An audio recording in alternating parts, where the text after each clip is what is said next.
The hook, society, madness, and the power to define reality. What if the line between sanity and insanity was not etched into the human mind, but drawn in the invisible ink of society's expectations?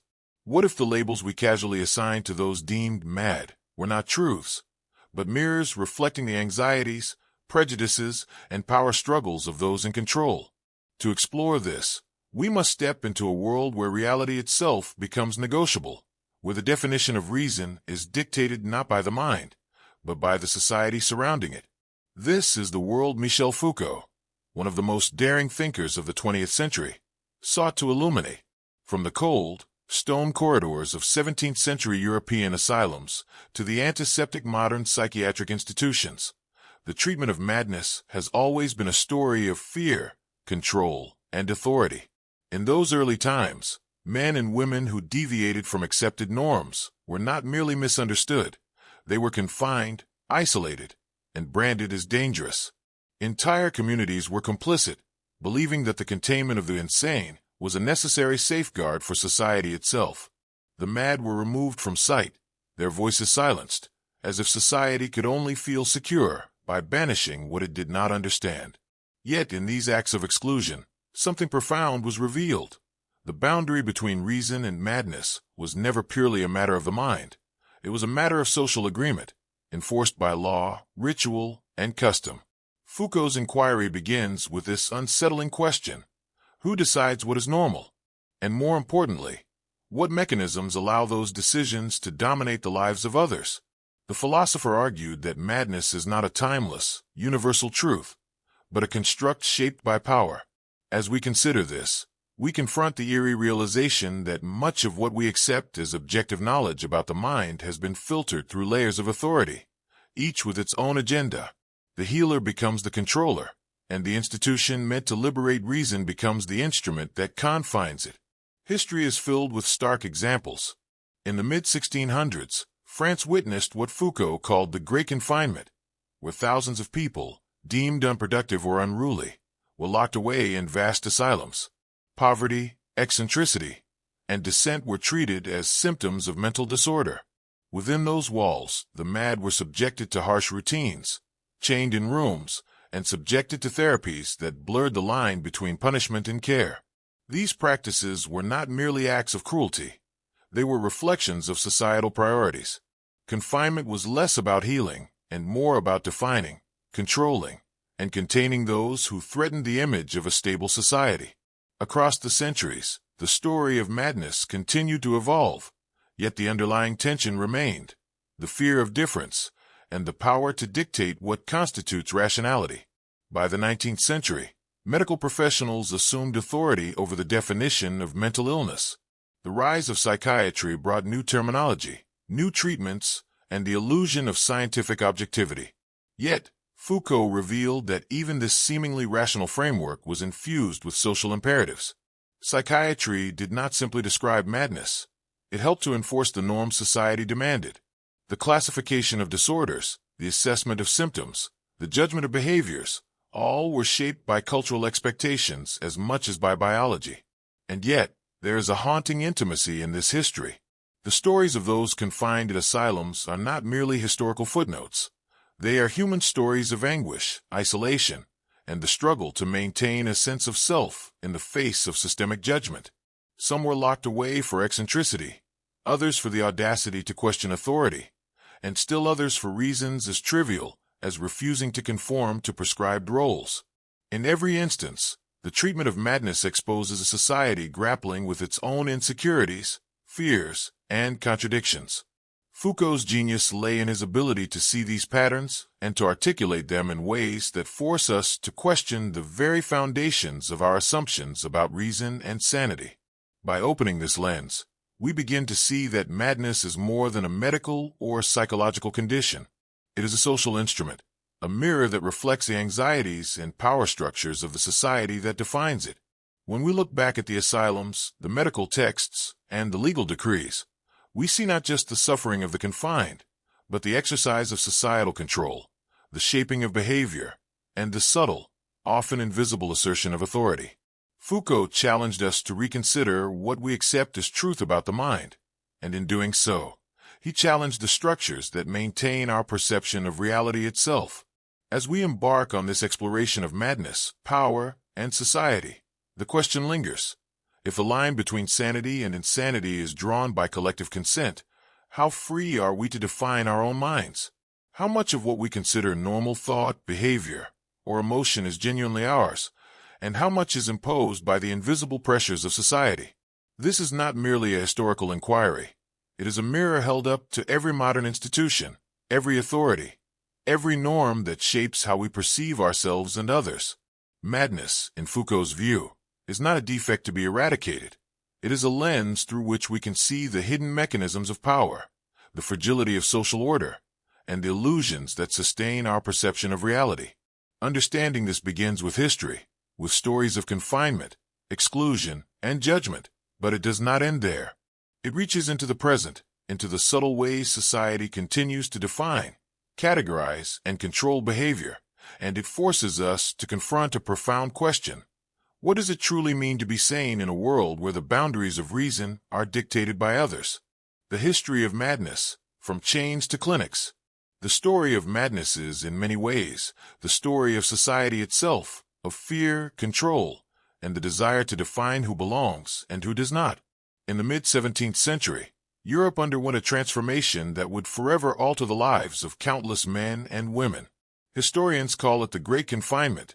In France alone, tens of thousands of people were locked away in massive institutions known as hôpitaux généraux. But these were not places of care or rehabilitation. They were instruments of social order. Those who were poor, eccentric, rebellious, or merely inconvenient were corralled and confined. Poverty, dissent, and difference became grounds for imprisonment, not crimes against the law, but violations of a social contract few had agreed upon. The logic of confinement was chillingly simple. To maintain stability, society had to draw boundaries, and those who threatened its sense of normality were removed. The mad were not always violent or dangerous.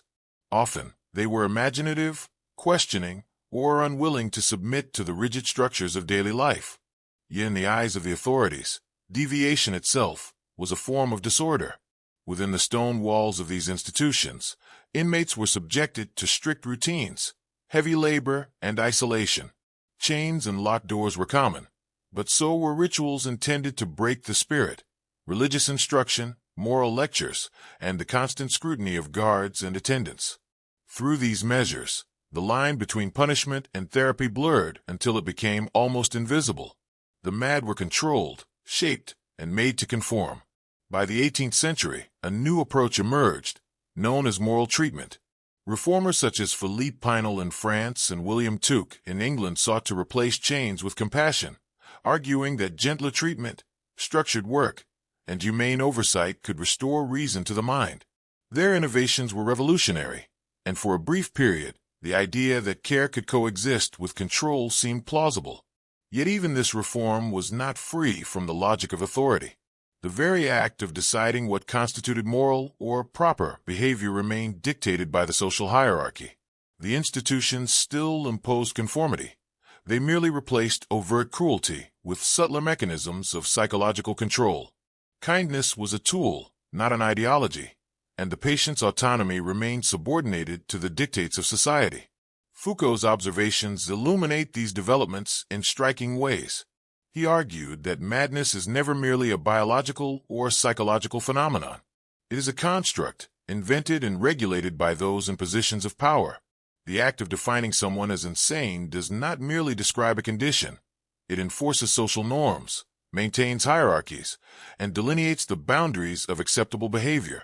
When we read the records of early asylums, we see not only lists of symptoms and diagnosis, but also the fingerprints of a society attempting to assert order over the unpredictable chaos of human thought. Those who resisted, who questioned, or who lived differently, became the subjects of surveillance, classification, and exclusion. Madness became a lens through which power could be exercised invisibly, quietly, and relentlessly. By the 19th century, the medicalization of madness accelerated. Psychiatry emerged as a distinct field, promising scientific objectivity and rational treatment. Mental illness was redefined in terms of diagnosis, etiology, and therapy. Doctors and researchers claimed authority over the mind, asserting that they could identify, categorize, and treat the disorders that society once feared and punished. Yet Foucault's critique reveals a hidden complexity. Psychiatry did not exist outside of society's moral and political imperatives. It was not merely descriptive, it was prescriptive. By defining what counted as sane and insane, the medical profession also reinforced the social order, legitimizing certain behaviors and stigmatizing others. The boundaries of reason were drawn not in isolation, but in dialogue with prevailing power structures. The tension between care and control is exemplified in the rise of asylum architecture and medical protocols. These institutions were often designed to monitor, segregate, and shape patients as much as to heal them. Doctors conducted interviews and assessments, but every question and classification carried social weight. Behavior that deviated from the norm was labeled pathological, while conformity was rewarded. Even treatments, whether talk therapy, moral guidance, or medication, often reinforced submission to authority. In essence, the asylum became a laboratory for the observation of social conformity under the guise of medical treatment. Those who did not fit the prescribed mold were studied, classified, and sometimes contained indefinitely. Yet this history is not simply a record of oppression. It is also a story of insight, questioning, and the struggle to understand the human mind in its full complexity. Foucault urges us to see madness as more than an individual pathology. It is a mirror reflecting the values, fears, and priorities of the society that defines it. By examining the history of confinement, moral treatment, and medicalization, we begin to see patterns that continue to influence contemporary thinking about mental health. We recognize that definitions of normalcy, rationality, and disorder are not fixed. They are negotiated, constructed, and often contested. Consider the case of eccentricity and genius. Throughout history, individuals whose thinking defied convention were sometimes labeled as mad, their creativity pathologized, their independence restricted. Society's fear of difference has consistently manifested as containment, classification, and control. From the chained inmates of the 17th century to the diagnostic labels of modern psychiatry, the impulse to regulate what is acceptable thought persists. The tools may have changed, moral treatment, talk therapy, pharmaceutical interventions, but the underlying logic remains. To maintain social cohesion, society exerts authority over the boundaries of reason. Foucault's work forces us to confront a profound philosophical question. If madness is a social construct, to what extent is sanity itself shaped by external forces? How much of what we consider rational thought, proper behavior, or emotional stability is genuinely intrinsic? And how much is imposed, encouraged, or enforced by the culture we inhabit? History provides the context for these questions, revealing that the mechanisms used to define and contain madness have always been intertwined with power. Every institution, every classification, every medical protocol is part of a continuum of social negotiation over who belongs and who must be marginalized. In exploring this history, we also confront an uncomfortable truth about modern society. While chains and asylums may have been replaced by clinics and hospitals, the subtle forms of control persist.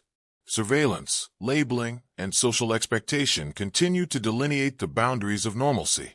The lens through which we judge thought, emotion, and behavior is not purely scientific or neutral.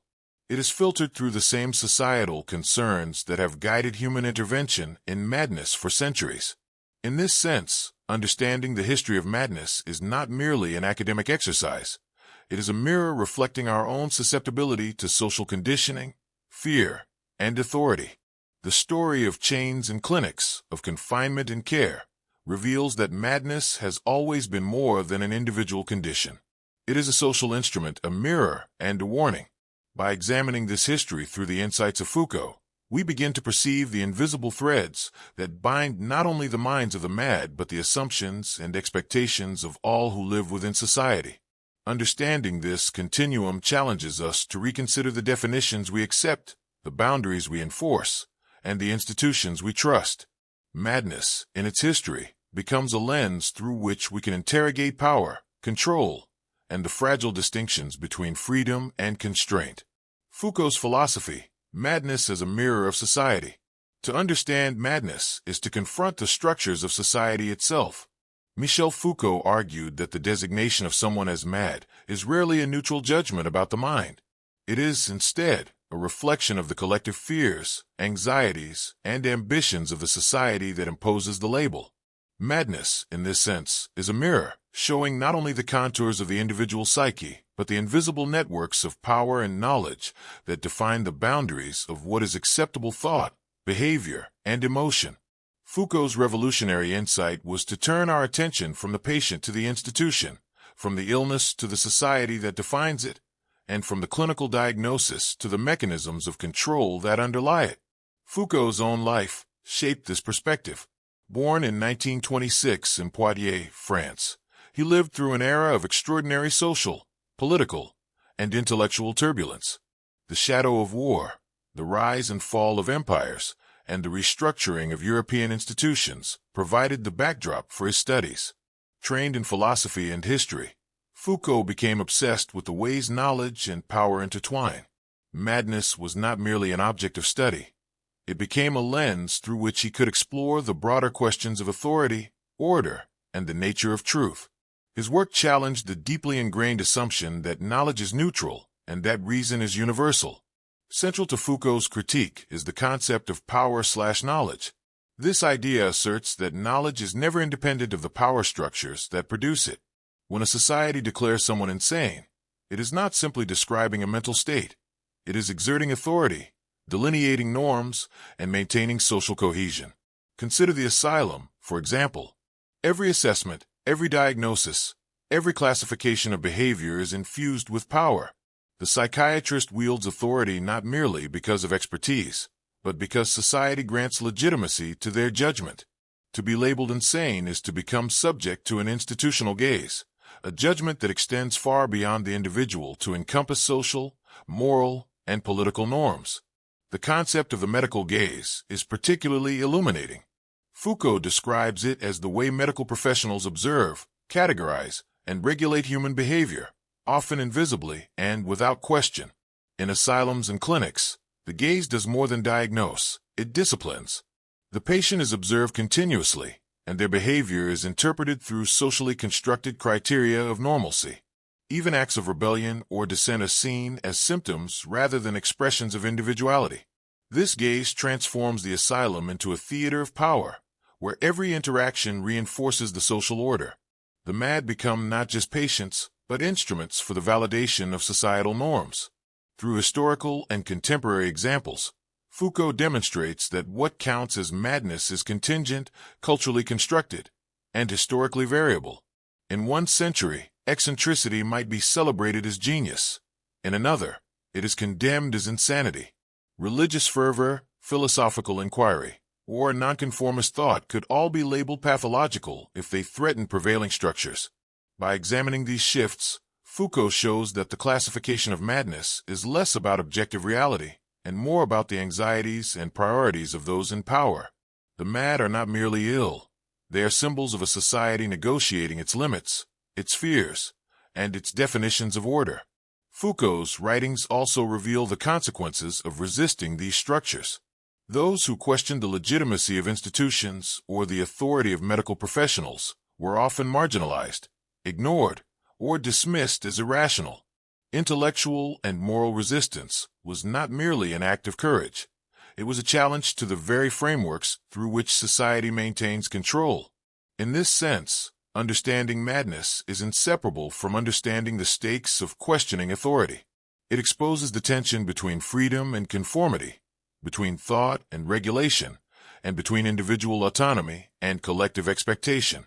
Moreover, Foucault's exploration extends beyond asylums and clinics. Modern social institutions, schools, prisons, workplaces, and digital platforms replicate similar dynamics of observation, classification, and normalization. Behavior that deviates from prescribed norms is subject to correction, judgment, or exclusion.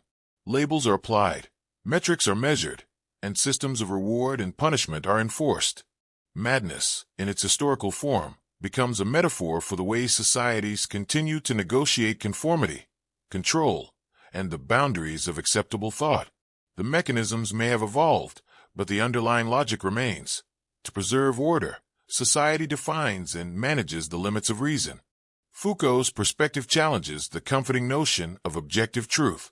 If madness is socially constructed, then so too are the assumptions underpinning rationality, morality, and mental health. The implications are profound. Much of what we accept as natural or universal is, in fact, a product of historical contingency, cultural context, and institutional authority. Knowledge is inseparable from power, and understanding the one requires scrutiny of the other. To read Foucault is to recognize that every definition of normalcy carries with it the weight of social negotiation, and that those deemed abnormal reveal more about the society judging them than about themselves. The tension between fear and authority, care and control, is perhaps nowhere clearer than in the lives of the individuals classified as mad. Stories of patients confined for eccentricity, nonconformity, or defiance illustrate the human cost of societal regulation. Foucault's writings illuminate these experiences not merely as historical curiosity, but as enduring lessons. The mad were, and remain, mirrors reflecting society's insecurities, prejudices, and need for control. In studying their treatment, we uncover the subtle and pervasive ways in which human thought and behavior are guided, constrained, and observed. Foucault also emphasizes the transformative potential of understanding madness. By recognizing it as a social construct, we gain insight into the limits of authority, the arbitrariness of classification, and the mechanisms of societal control. Madness becomes a lens for critical reflection, a tool for questioning the assumptions that shape our understanding of reason, sanity, and individuality. It encourages a reevaluation of institutions, knowledge, and the invisible frameworks through which power operates. In this light, the study of madness is not an abstract philosophical exercise. It is an invitation to examine the forces shaping our own lives, choices, and perceptions. Ultimately, Foucault's philosophy presents madness as a mirror, reflecting both the vulnerabilities and the strengths of society. It exposes the insecurities that drive regulation, the hierarchies that enforce conformity, and the moral, political, and social stakes of labeling, categorizing, and controlling human thought. By engaging with these ideas, we begin to see that the story of madness is not isolated to asylums or clinics. It is a story of how societies define themselves, enforce norms, and negotiate the boundaries of freedom and autonomy. The lessons of history reverberate in the present, challenging us to confront the assumptions we take for granted, the institutions we trust, and the invisible forces that shape our understanding of reason, rationality, and the human mind. Madness, in Foucault's vision, is not merely a condition to be cured. It is a profound instrument for reflection, a lens through which we can examine the structures of power, knowledge, and social order. To study it is to confront the fragile nature of norms, the fluidity of truth, and the tension between individuality and societal expectation. In this confrontation, we find not just a story of the mad, but a story that illuminates the very essence of human civilization, the delicate, often contested, and always evolving negotiation between freedom and control. Madness in modern society, are we truly free? The story of madness does not end in the corridors of 19th century asylums or the medical texts of early psychiatrists. It continues to reverberate in our modern world, in ways both subtle and insidious. The mechanisms that once relied on chains, walls, and locked doors have not vanished, they have evolved. Today, society wields more sophisticated instruments of observation, classification, and control, psychiatric diagnoses, standardized assessments, social norms, and digital surveillance. The question Foucault forces us to confront is both urgent and unsettling. Are we truly freer than our ancestors, or have the methods of conformity merely become less visible? Consider psychiatry. Once a revolutionary attempt to understand the human mind, it now dominates the way we categorize behavior, emotion, and thought. Disorders are classified, symptoms recorded, and treatments prescribed. Yet the very act of diagnosis carries immense social weight. To be labeled with a mental disorder is not merely to receive medical advice. It is to be placed within a social framework that dictates who is normal, who is deviant, and who requires correction. Overdiagnosis, the the broadening of diagnostic criteria, and the pathologization of everyday emotions illustrate that the boundaries of sanity remain flexible, and that society still defines them. What appears to be care often serves the dual purpose of regulation, subtly enforcing conformity under the guise of treatment. Social norms amplify this effect. Every culture enforces expectations of behavior, speech, and thought. Those who diverge risk exclusion, ridicule, or coercion. In the modern age, these norms are enforced not only through family, schools, and workplaces, but also through digital networks. Social media platforms, forums, and online communities act as mirrors and amplifiers of collective judgment. Every post, like, and comment becomes a metric by which individuals are evaluated, normalized, or ostracized. Even without explicit punishment, the pressure to conform is immense. Foucault's lens reminds us that these contemporary forms of control are the direct descendants of the asylums and clinics he studied. They are subtler, less tangible, but no less influential.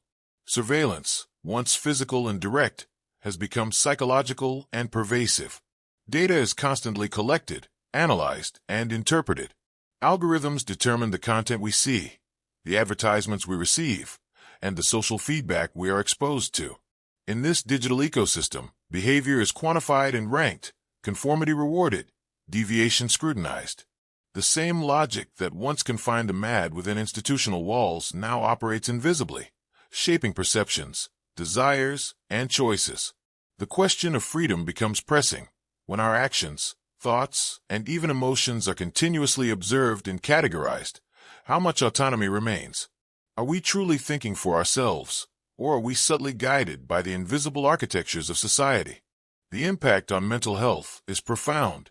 The modern age presents a paradox. More attention is paid to psychological well-being, yet more individuals are simultaneously subjected to regulation and categorization. Anxiety, depression, attention disorders, and personality traits are scrutinized under diagnostic frameworks, sometimes pathologized, sometimes medicated. While treatment offers relief, it also reflects the persistence of societal norms as instruments of control. Those who think, feel, or behave differently may still find themselves marginalized, judged, or coerced to conform. The very institutions meant to promote mental health can inadvertently enforce homogeneity, demonstrating that power, knowledge, and care remain deeply intertwined. Modern education and workplaces further illustrate these dynamics. Performance metrics, standardized testing, and behavioral assessments replicate historical patterns in subtle ways. Compliance is rewarded.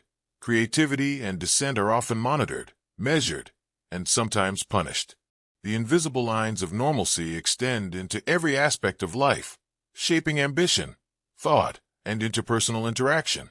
Individuals may believe they are exercising free will, yet the framework within which they operate is highly structured, guided by collective expectations and institutional pressures.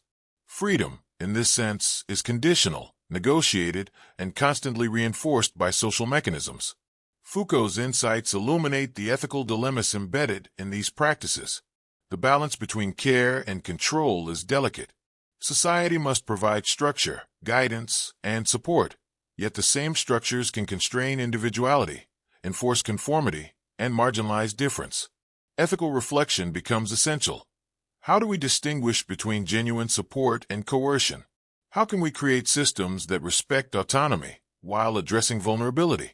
These questions are not hypothetical. They emerge from lived experience, from the countless ways modern institutions influence thought, behavior, and emotion. The lessons of history, refracted through Foucault's philosophy, reveal that the risk of subtle domination is ever present, even in the absence of overt coercion. Digital technology magnifies these tensions. Social media encourages self-monitoring and peer surveillance. Algorithms predict behavior, shaping the information we consume and the interactions we experience. Groupthink and herd mentality are amplified, while dissenting voices are often marginalized or silenced. The collective gaze has migrated from the walls of the asylum to the vast, interconnected networks of the online world. As Foucault might observe, the mechanisms of control have become more diffuse, more psychological, yet no less effective. The modern individual navigates a landscape in which thoughts, preferences, and behaviors are continuously interpreted, categorized, and influenced. Yet there is hope embedded in this awareness. Understanding that madness and normalcy are socially constructed allows us to perceive the invisible forces shaping our behavior. Critical reflection, self-awareness, and intellectual vigilance provide tools to recognize the subtle pressures of conformity. By questioning labels, resisting unexamined authority, and exploring the arbitrariness of social norms, individuals can reclaim a measure of autonomy. Freedom is not absolute, but it becomes possible when we acknowledge the structures that shape perception and actively engage with them. In this sense, the history of madness serves as a guide, illuminating both the dangers of unquestioned authority and the potential for critical thought. The continuity from historical asylums to modern institutions is striking. Though the methods have evolved, the logic remains. Societies seek to define acceptable thought, behavior, and emotion, using mechanisms that range from overt confinement to subtle psychological influence. The stakes are no less real today. The invisible boundaries of normalcy continue to shape careers, relationships, mental health, and self-perception. Individuals who challenge prevailing norms, whether through creativity, dissent, or unconventional thinking, remain vulnerable to judgment, marginalization, and control. Foucault's philosophy compels us to confront these realities, to see beyond appearances, and to recognize the enduring presence of power in our understanding of reason. Ultimately, examining madness in modern society is an invitation to reflect on freedom itself. It challenges the comforting notion that we live in an era of unrestricted autonomy. The invisible forces of conformity, surveillance, and social expectation operate in ways both pervasive and persuasive. Recognizing these mechanisms allows us to engage with the world critically, to question assumptions, and to seek spaces of genuine autonomy within the frameworks that surround us. Madness, in this contemporary light, continues to function as a mirror, revealing the tensions between care and control, freedom and constraint, individuality and societal expectation. The modern age, with its psychiatric diagnoses, social norms, and digital surveillance, may appear more compassionate, more enlightened than the asylums of the past. Yet the underlying dynamics remain. Society still observes, judges, and categorizes. It still enforces boundaries, rewards conformity, and marginalizes difference. Foucault's lens allows us to see that freedom is neither guaranteed nor absolute. It is an ongoing negotiation, a critical practice, and an awareness of the structures that shape thought and behavior. To understand modern madness is to understand the continuing negotiation between autonomy and authority, between individual will and societal expectation, and between freedom and the subtle, persistent mechanisms of control that permeate our lives.